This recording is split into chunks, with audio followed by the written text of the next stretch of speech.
welcome back to Emily's Upcycled Home. On today's video, we are going to be working with some chair parts. Now, I took apart a few chairs that have been sitting around here for a while, but I'm gonna use a spindle and I'm gonna use the seat of the chair. I already cut it here, well, my husband did. And I don't know if you guys watch Upcycled by Bree, but she does these beautiful, very rustic cutting boards. And I'm gonna go ahead and give that a shot and put my own take on it, of course. And the project I am going to do is probably just do some salvage spindles. And let's go ahead and jump right in. These brown ones right here, I'm gonna give them a pretty coat of this green. And I can't tell you the color because this was from a Home Depot Oops paint can. So there you go. It's kind of like a grayish green, I think. And then for the black ones, I'm going to go ahead and paint them with the DIY chalk paint white. And this one is beadboard. So I'm going to get started with the white first. So because this spindle's already painted black, I'm going to put the white on top and then go ahead and distress them to expose that black paint.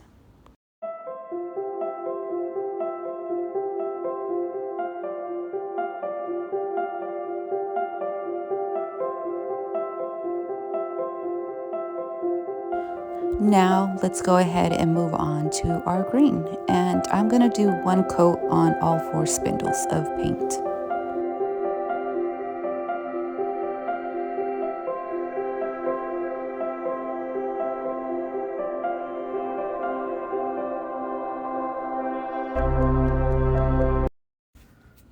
Okay, now I'm going to go ahead and distress my spindles, and I'm just using a piece of sandpaper from my orbital or whatever sander I use, and I just save them. Even though they're used up, they're still good to distress pieces like this. And I'm just going to continue to distress the item until I like the look.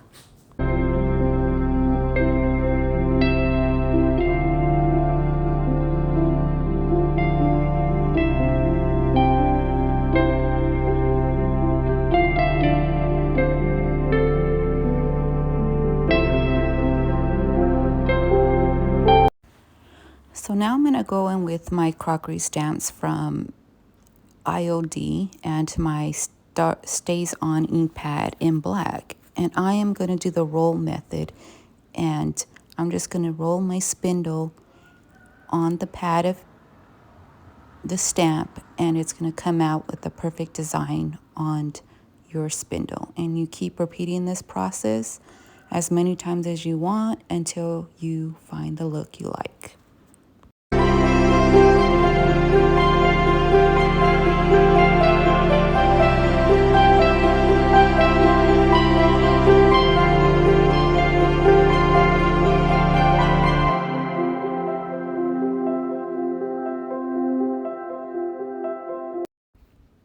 So the next step here is to go in with antiquing wax.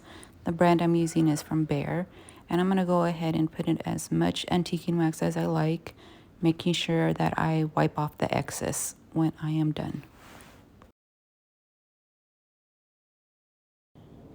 So now that I have the antiquing wax, I'm going to go ahead and buff, and like usual, I just cut a piece of a paper bag to buff out all the wood and make it a smooth finish. So after I painted these, I sprayed with a sealant of Rust-Oleum on both, even the ones with the wax, because this wax that I used, the Behr, it doesn't seem to seal properly, or I don't even know if it's supposed to. But now we're going to add our twine. I'm probably going to go around 6 times.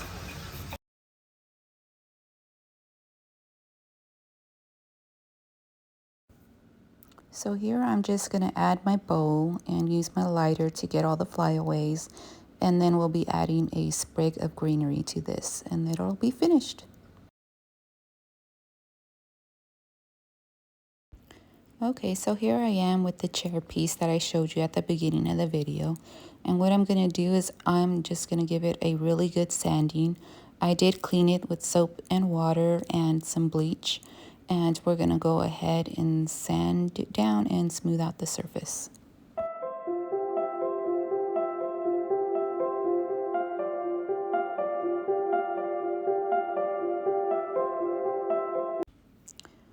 So after the sanding this piece, I went ahead and literally poured on my mixture of brown paint and water and olive oil so that I can stain the piece.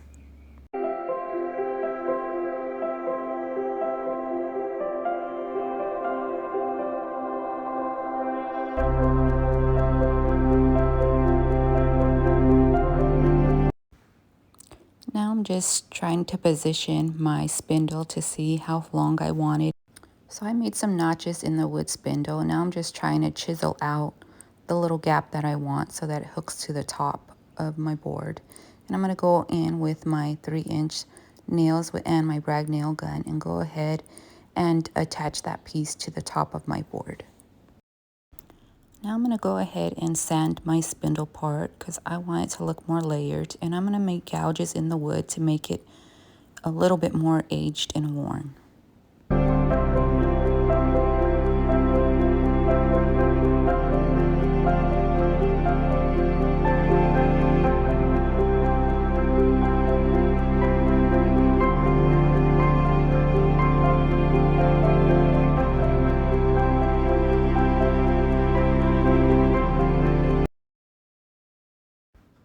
So now I'm going to go in with my DIY paint and spread it onto the board.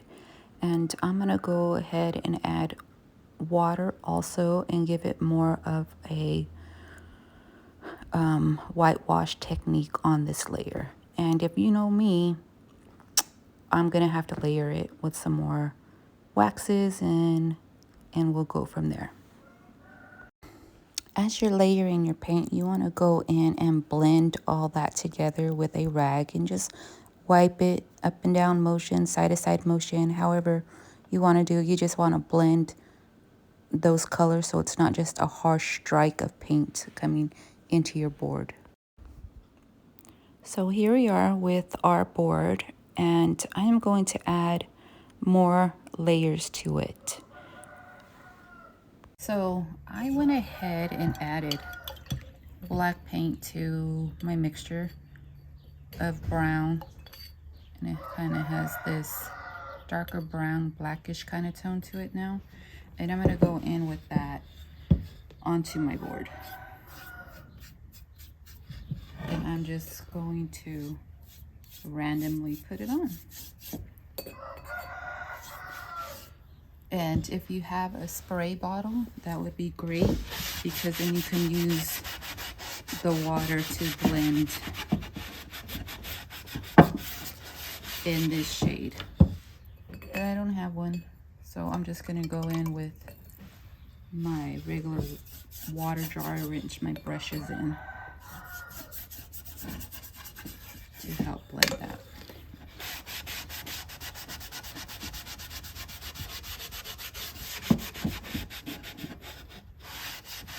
And you just want to keep blending until you like what you see.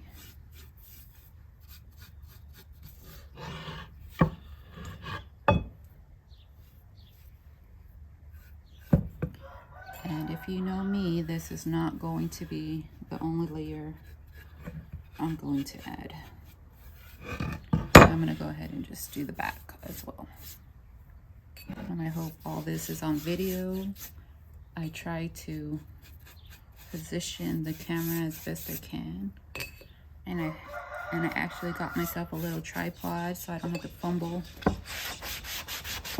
with my phone and my camera and try to find my camera. Okay, so that is where we're at, and I am going to do this knob as well.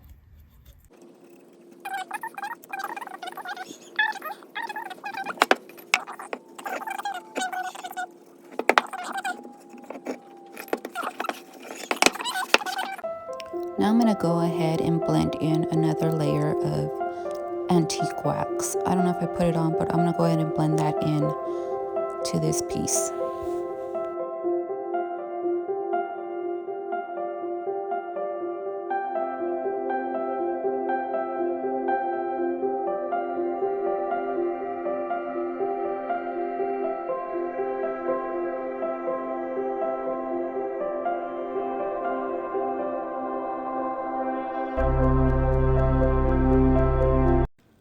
Now I'm going to go ahead and sand around all the edges and then go ahead and come back with some antique wax.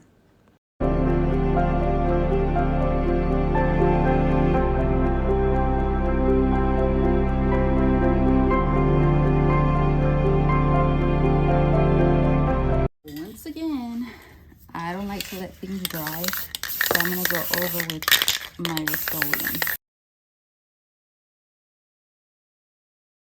Okay, so this is our board, and off camera I went ahead and added my bow, twine, and greenery to the top of the base. And I think I'm just going to leave this one like this, and let me show you the other one I did off camera. Okay, so this is the one I made off camera. I added flour, and I'm going to go ahead and distress that and add a little bit more dark wax to blend that in. And here we go, our two rustic boards. See you for staging.